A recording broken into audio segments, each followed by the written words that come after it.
Houthi की धमकी से लाल सागर में खौफ की सुनामी। इजराइल से जुड़े हर जहाज को हूती बनाएगा निशाना। हूती ने शुरू किया हमले का चौथा चरण।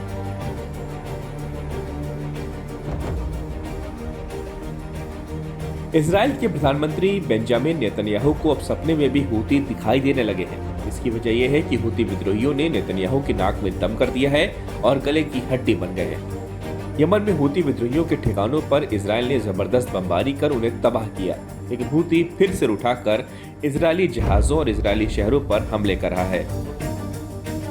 अब हूती ने बड़ी धमकी दी है, जिसने नेतन्याहू की नींद उड़ा दी है। हूती की इस नई धमकी ने इजराइल को भीतर तक हिला कर रख दिया।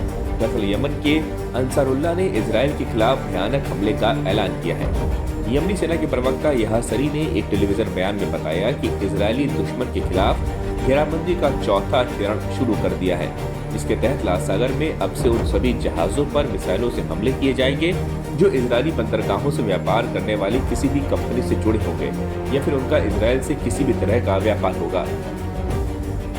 हूती ने कहा कि उन्हें इस बात से फर्क नहीं पड़ता कि वो जहाज किस देश का है या फिर किसी भी दिशा में जा रहे हैं, लेकिन अगर वो जहाज इजराइल से किसी भी रूप से जुड़े हुए पाए गए तो फिर उनका अंजाम बहुत बुरा होगा। यह सरी ने साफ तौर पर कहा कि जो कंपनियां इन चेतावनियों को नजरअंदाज करेंगी उनके जहाजों को निशाना बनाया जाएगा, चाहे वो जहाज दुनिया के किसी भी हिस्से में हो। अगर वे यमनी मिसाइलों या ड्रोन की पहुंच में आए तो उन पर हमला किया जाएगा। इससे पहले हूती विद्रोहियों ने एटर्निटी सी नामक एक कार्गो जहाज को निशाना बनाया, जो इजराइल के कब्जे वाले बंदरगाह इलाद की ओर जा रहा था। यमनी सेना ने बताया कि जहाज को पहले कई बार चेतावनी दी गई थी, लेकिन उसने चेतावनियों को अनदेखा किया। इसके बाद उसे डुबो दिया गया। यमनी सेना ने बताया कि यह कार्रवाई उस आदेश के उल्लंघन के बाद की गई जिसमें जहाजों को इजराइल के कब्जे वाले बंदरगाहों में जाने से मना किया गया था।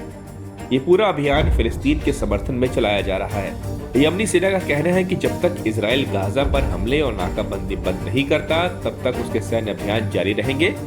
इस तरह यमन ने इजरायली हितों को समुद्र में हर जगह निशाना बनाने की नई रणनीति शुरू कर दी है, जो आने वाले समय में अंतर्राष्ट्रीय समुद्री व्यापार पर भी असर डाल सकता है।